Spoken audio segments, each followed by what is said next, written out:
Hey everybody, today we get to install a Fass fuel system in a company's truck for a medical company. It's a big truck, big box truck, and I'm excited to show you. It's a clean install. It's a heck of a way to go to protect your fuel system. Watch. Why are we doing this? What was the complaint? It was intermittent no start, and you'd go and you'd pump the filter primer, and then it would start and run. Show me this. Probably easier to go. Woo, what's that smell? Is that the drain? Yep. Dang, dude. So right here's the filter. Where's the pump? That little cylinder on the top, that's what you do to prime it.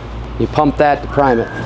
We're actually going to be deleting that. So here's the deal. So your diagnosis, tell me how you figured it out. It would start, it would run, and then it would just die. And then you'd go and you'd pump on it for a little while, and then it would get its prime back and start. And this was the first step. Of course, when I'm done, I'm going to recheck, see if there might be other issues. But this truck, the way this is designed, it has no pre-pump from the tank. So it's using a high pressure pump to suck that fuel that whole way. That's correct. That tears up a pump, man. Yeah. That's why this is the great one to do it on. Are we gonna be looking at the tank or filters or anything from metal? Cause no, all we're doing is tapping into the lines that are underneath. Do you think we should be looking at?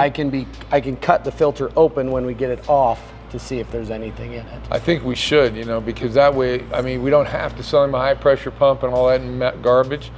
But if his pump's been damaged because it's been sucking fuel, and having air, banging in it, lack of fuel, we at least want to give him a heads up that he might something might be coming down a pike. Okay, let's put this Fass on there and see. So we got two filters, and one of them is a they're different microns, right? And then that's the pre-pump. Yep, that's the pump assembly. So we want to get that as close to the tank as possible, right? Well, there's only so many places you can mount this. I said as close as possible, bro. Let's talk about it. Why do we want to mount the pump as close to the fuel source as possible? Pulling the fuel as close as it can. We have less suction, volume to suck. And anytime we put a fluid under negative pressure on a vacuum, drawing fluid in, what does that do? It lowers the pressure. It causes air pocket. That's how you get air. You're not going to get air pushing under pressure. You get air on a suction. So that's why we should always put a pre-pump as close as possible. I know there's it basically goes where the fuel line connects. That's how it gets installed. Yeah, but I'm just saying, get it as close to the fuel source as possible. You can. Okay, well let's do it, man. I want to know if these are different microns, because it does have it on the picture here. It's got them in different stages where you put the so the 301. Is this the inlet side here? So right here, they're numbered. What's inlet, outlet, and return. So the finer one is the 002. And one's also a water separator filter. Does it have a sensor? There will be a sensor in this. Get out of here, sweet. That's a nice thing. That's sweet. Because I'm telling you, man, the worst thing to do to a diesel engine, besides not change the oil, crappy fuel. This is nice. All right, let's get her done, man. All right, so we got our Fass system. We got everything laid out. Most of the manual's online. I print out a few things to help me. First thing we're going to start with is getting our wiring started. Okay, so the wiring, normally on a pickup truck, we'd have the battery close by and be able to do stuff there. This is different. So when you're doing the install, you got to kind of adapt. We have a nice stud right here for power. And then we'll go down to the engine block for a good ground. Next thing we have to find is a key on power. That way the relay only gets turned on when the key is on. I use a power probe for that. You come up, you start checking your fuses. Okay, the key is off right now, so I know that fuse does not have power right now. So now I'm gonna go turn the key on and recheck that. Now,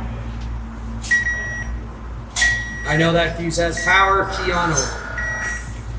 Okay, in the kit, it's provided a fuse jumper adapter where you have a main power in, and then the original fuse, the power will go through, come out like original. Then secondary, the power will come up through your secondary fuse to then power this wire to activate your relay. I will just have that laid to the side right there. Then you got to figure out the best way to route this down to where your pump is going to be mounted. So right now we're just going to Lay this across, because the pump's gonna be going on the driver's side. Okay, when you route it, you wanna be mindful of where it's going. It's not gonna interfere with stuff. It's gonna be secured out of the way. So I'm gonna kind of follow some of these harnesses that are already here. Got this nice bracket here I can attach the wiring to. And then we're just gonna leave the wire here for now. Get ready to do a final run. Normally, this goes onto a bed bolt or body bolt. We don't have the option on this, so we have to figure out where we're gonna mount this on this truck. So let's get it up in the air.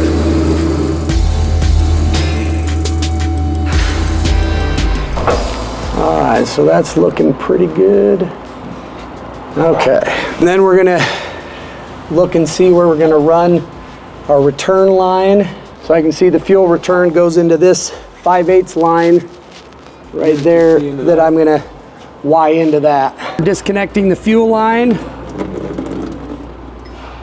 Get ready to hook up the auxiliary lines. All right, let's drill a hole.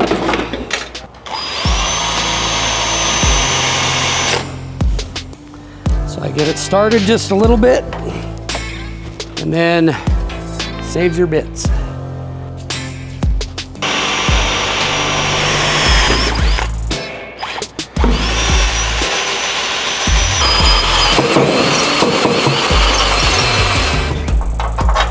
There we go. Okay, mounted.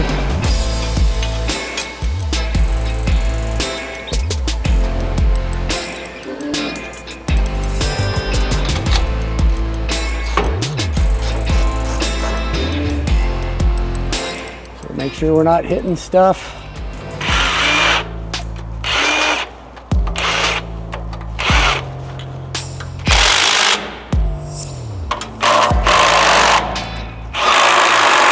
Okay, we got our pump mounted, secured.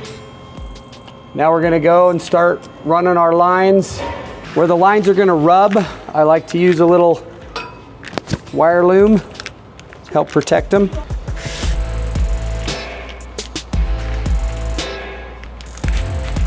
Well, these are kind of a compression fitting. They got sharp edges.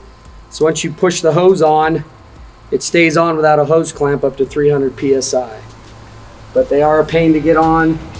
Make sure, put oil on them.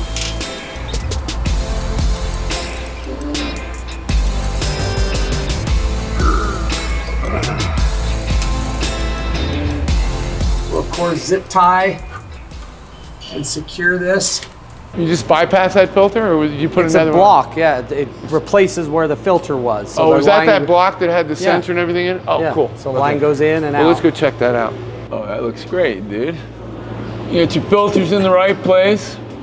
There's a difference where they're mounted. Make sure that gets right. Keep it clean. Protect your hoses if they're running through things. Some of this plastic protective cover on them. That's an added on. Looks great, man. No tight kinks or anything like that where we're gonna have a pinch line.